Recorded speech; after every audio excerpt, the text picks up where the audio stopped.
You know what's so crazy? Let me be so honest, guys. This is literally the third time I'm recording something. I don't actually really know what's going on. Like, I just keep feeling like, I start telling the story of why I got rid of my mirror. I got rid of a mirror from my room for a whole year. And I'm like, just something keeps stopping me. Something just keeps stopping me from just like finishing that kind of episode that I had planned out. And it's really weird. Isn't it annoying when everything you planned just doesn't work? And I'm not gonna lie to you, I'm freestyling here. Like I'm just here because I've really tried. I've recorded it twice and it's like, no, this one shouldn't come out. but man, I hope, God, take me somewhere where you need me to go. Wherever you need me to go. For whoever's listening that might need something, give me something to share that hopefully will change somebody's life for a moment. But yeah, welcome back to 5 More Minutes. It's a bit of an awkward day for me, so I'm actually recording this on a Thursday. I've got a wedding this weekend and I didn't want to record this today, and maybe that's why nothing's working out, majorly because I was like, you know what, like I don't really have anything I really want to say this week. And this week has been interesting. I've just wanted to rest, and I've been just resting, and I don't know if I really have much to say. You know, I just haven't, and I don't know if it's because I feel a little bit disconnected to my life right now, or also equally because I feel so okay with not having much to say. I think when it's someone like me who has an answer to everything and who thinks elaborate thoughts, it's a bit surprising or sometimes even underwhelming when you simply have nothing to say. And I can honestly tell you guys, for the first time, my mind is actually completely blank. I don't have anything to say, but I feel this overwhelming peace with the fact that not every conversation in your life needs your own voice. The whole world invites you constantly to noise. Urgencies invite you into they invite you to play fight with something you don't really need to. Like, you have situations just arise and your life was chill, and then suddenly now you're in a situation like I'm realizing more and more how beautiful it is just to sit back and just watch life move. I think sometimes in this world where we have to have things figured out and we have to be at the center of our own story for some reason, we have to be busy, we have to be doing something, unless you're not a success, you lose the beauty of just not being involved. Just not being involved at all. I think there's something in there. There's something beautiful. I'm loving and rediscovering how to enjoy moments of nothingness, and I'm truly realizing that there is a delight, there's a true beauty in moments where there is nothing being said. You see, some of the best speakers in the world captivate not because of the words they say, but because of the pauses in between those words, because of the silence in between those words, because they give the listener an opportunity to hear something within themselves that's been screaming. And I guess this might just be a very short episode on this fine Sunday as you're listening to this. But I've had this real urgency in my life to remind everyone to take a moment of silence and take a beautiful break. Just take a moment and just experience this ineffable presence. There is delight in nothingness. I remember this week I wrote about, I don't even know what the topic was. Let me actually check the topic. What did I write this week? So this week I wrote about soul throbbing fullness. And in there, you know, I kind of I was reading this book, and I'm going to talk about it briefly. Oh, God's taking me somewhere. I've been reading this book called The Ruthless Elimination of Hurry. And on page 155, the author writes, if you're new to the Sabbath, the question to give shape to your practice is this: what could I do for 24 hours that would fill my soul with a deep throbbing joy that would make me spontaneously combust with wonder, awe, gratitude, and praise? I remember writing this write-up also in the same place I am right now. Like, I don't really have much to say, but I've committed to speaking. What does one say to an audience full of people who are expecting direction, inspiration, motivation? And this write-up, I explored the fact that actually, like, I didn't write the week before. I just didn't turn up. And it's not that I didn't turn up, it's that I took a moment of silence. There is a conversation that's beautiful. There is a conversation in silence. I'm learning to be okay with leaving the stage empty, because in that I'm finding a deep soul throbbing fullness and joy. But in this write-up, I talked about how comedic God was. That, like, I read this chapter and I thought, man, it took me to Matthew 18:3, where Jesus tells us to become like children. And I look back at when I was a child. I look back at, but that my greatest moments of spontaneity came from when I was just a kid, just enjoying and delighting in this world that I had no part in designing, but I'm every part of the design. As a kid, you just pick up everything, you chew everything, you throw everything, and you just become like children. And man, my greatest moments of spontaneity and joy was when I was like a child. And I wonder, man, how has such a busy world stripped me of that which was so beautiful? The opportunity and the ability just to sit and delight, delight. And in this write-up was really about exploring the idea of a Sabbath, learning how to rest, but not resting in terms of sleeping, but doing something that totally fulfills your soul. And I'm trying to spend more time living in places that totally fulfill my soul. Now, I'm not talking about chilling with your friends. That's not what I mean. It's being in a place where your life is a postulation of true worship, where what you do by virtue of what you do is just so enjoyable. And it's not that you do nothing. It's not that you don't move. It's that everything you do and everything you expel, when you are so full, it feels like nothing. When you are just when you enjoy being around people that you love, it just feels like nothing. When you are spending time chilling with people you love and you spend 24 hours feels like nothing. How desperate are we in running towards nothing? How about nothing? In a world that invites you to have everything, how about nothing?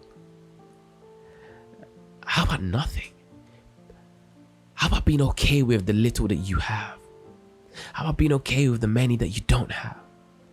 I realize in my life I've accumulated far greater amount of more, but I've also made it noisier. I spend more time in this rat race trying to pay my bills for the gadgets I wanted, how I wanted them, inviting more noise and clang into my life, exhausted and tired, doing things I don't want to do for the things I say I want that I don't really need. And then I lose in the most precious moments of nothingness, places where I can truly delight. In this in this book, he also made an equal statement. He said, I'm paraphrasing. He said, listen, we spent so much time doing so many things that we forgot how to sit with God.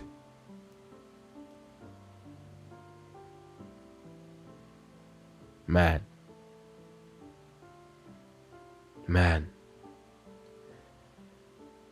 forgot how to sit with God. Now, as a Christian man myself, like, it's really easy to get, I tell you now, it's really easy to get caught up in all the religious activity and let me try not to do this. Let me try not to sin. Let me try to be a good person. But Josiah, when was the last time you sat with God? When was the last time you just sat in silence? This week was hard because it's like I was fighting myself with the nothingness I have. For 1 week, it's Thursday now, right? As I'm recording this, and I haven't done a lot of work this week. And I spent the majority of the time feeling unqualified with nothing.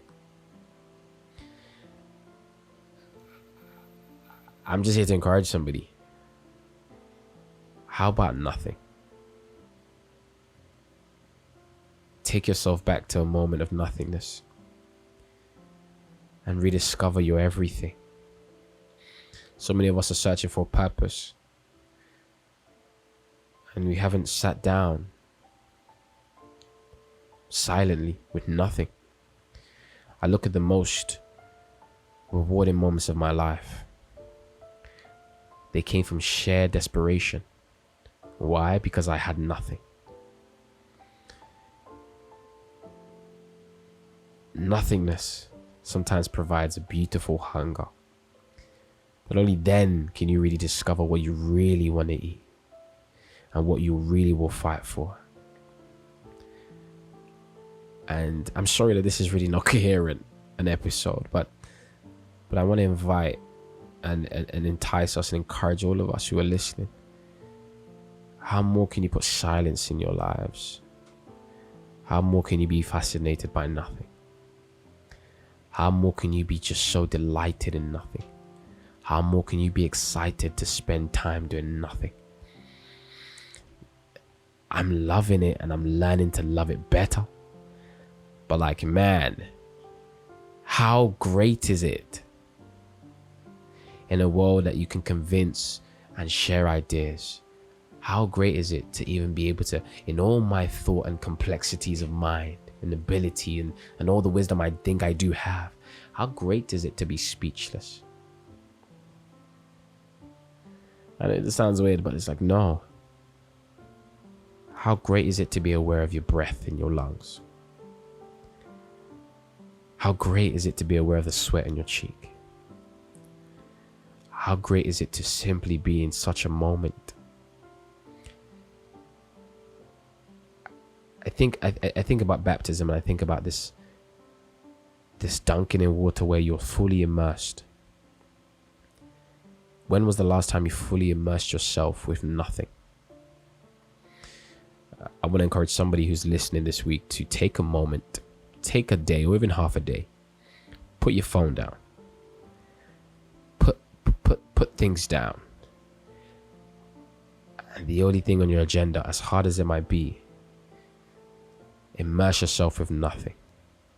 Hear your thoughts. Listen to them. Talk to them. Because there's something inside you that has a voice that's reaching out. But you gotta have nothing just before you have everything. I think that's so important. So beautiful. I'm gonna read you an excerpt of this write-up. One that is it's interesting. We're in the month of September, and normally everybody tells you, yeah, you gotta work hard, you gotta get the last few. But I'm here to come with an alternative message. Slow down. Go against the grain and dare to be thorough. Invite more nothings into your space, into your time. The Bible says, let us therefore make every effort to enter that rest so that no one will fall by following the same pattern of disobedience. It says that not resting is disobedient. So it says work hard, make every effort to rest.